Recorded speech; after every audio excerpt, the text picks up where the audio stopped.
Ang ating komentaryo sa araw na ito ay tungkol sa tinatawag na social cohesion. Ano ba ang social cohesion?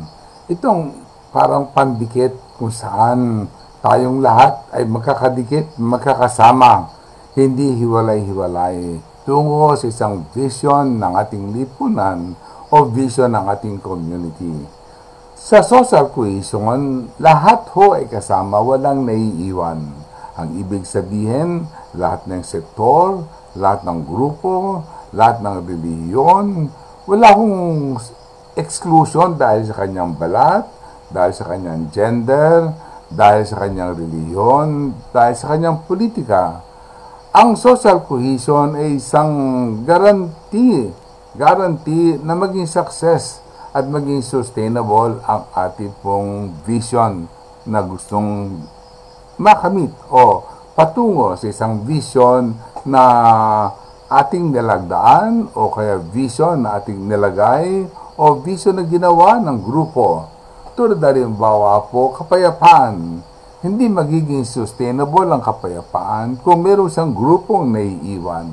Hindi magiging sustainable ang kapayapaan kung merong excluded na mga tao dahil sa kanilang gender, sa kanilang politika o sa kanilang reliyon.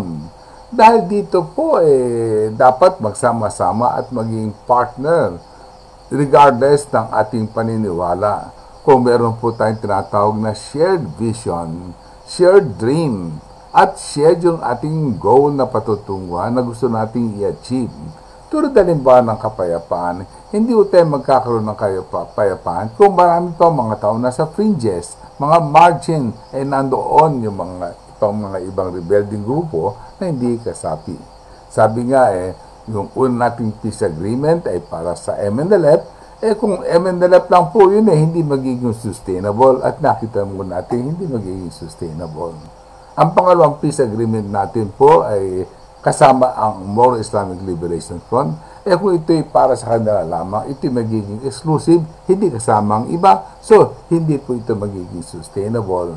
Ang magiging basis po ng ating social cohesion ay yung lahat ay makasali, lahat po ay maging stakeholder, lahat po ay sama-sama patungo sa ating hakbang, patungo sa ating tunay na pupuntahan, kapayapaan, kaunlaran, o yung tinatawag na prosperity o development sa ating community sa Bangsamoro Autonomous Region Muslim Mindanao.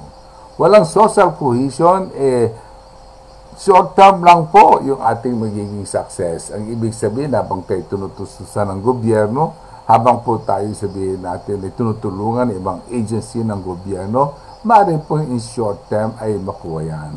Ngunit in the long term, alam natin na hindi magtatagumpay. Ano mang ating panukala, ano man ang ating mitiin sa ating buhay, ano mang ating vision kung walang social cohesion, wala pong mangyayari.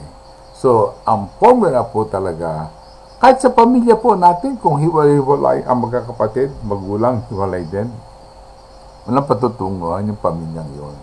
Ngunit ang pamilya, nagkakaroon ng pagkakaisa, common effort, common vision, at common direction, ay malayo ang patutunguhan. Kaya nga, sa ating pong mga plano, sa ating pong vision, sa ating pong mga goal, sa ating pong mga dream, kinakailangan ito ay maging shared.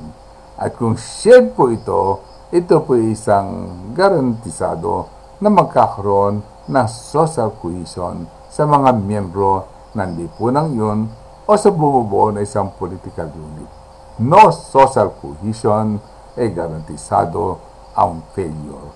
Magandang umaga po sa inyong lahat at God bless you.